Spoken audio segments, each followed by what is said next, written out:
In this world, everyone awakens powers based on how much debt they owe. If someone owes 100 grand, they become bulletproof and can rip steel apart with their bare hands. If someone owes 1 million, they can control their power at will, turn their fingers into blades and kill evil spirits. Some people even owe hundreds of billions and can transform into invincible superhumans that not even nukes can kill. And me?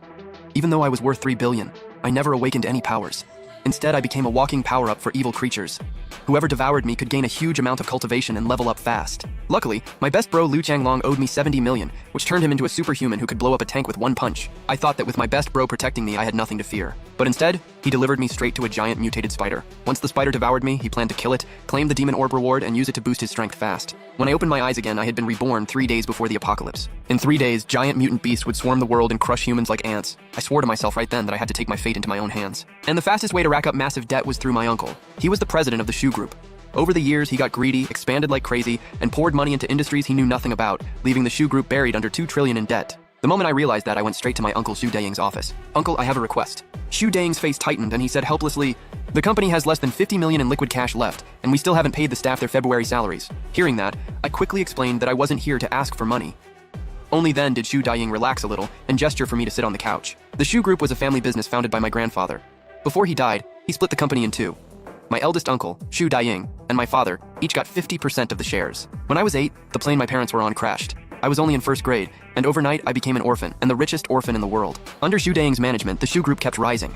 In 10 years, it became the largest private company in Longguo, with a market value over 1 trillion. Even though my original 50% stake had been diluted down to 10%, a fortune of 100 billion was still enough to make me the youngest billionaire in the world. I was never much of a student, so I skipped college and went straight to living off the family money. I asked my uncle for 3 billion in startup money and launched a film company, a game company, and a live stream platform.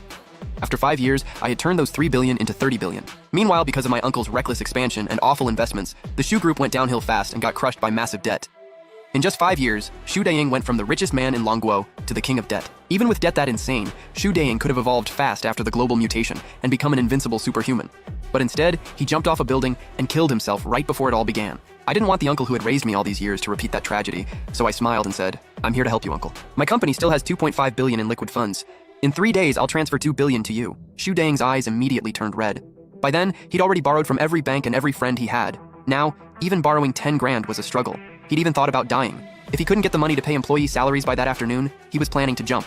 With trembling fingers, Xu Daying lit a cigarette. "You're a good kid. I'll transfer 10% of the shares to you later." The second he said it, Xu Daying let out a bitter laugh. But at this point, nobody wants Shu Group shares. "Uncle, I haven't told you my request yet." I cut off Xu Daying, sighing. "I don't care about the shares. I want you to transfer the Shu Group's debt to me." Xu Daying was stunned. The Shu Group was a family business, and under Longguo law, the legal representative couldn't be changed to an outsider with no blood relation. That was why Xu Daying had no choice but to keep wearing the crown of the world's biggest debtor. Afraid he hadn't heard me clearly, I repeated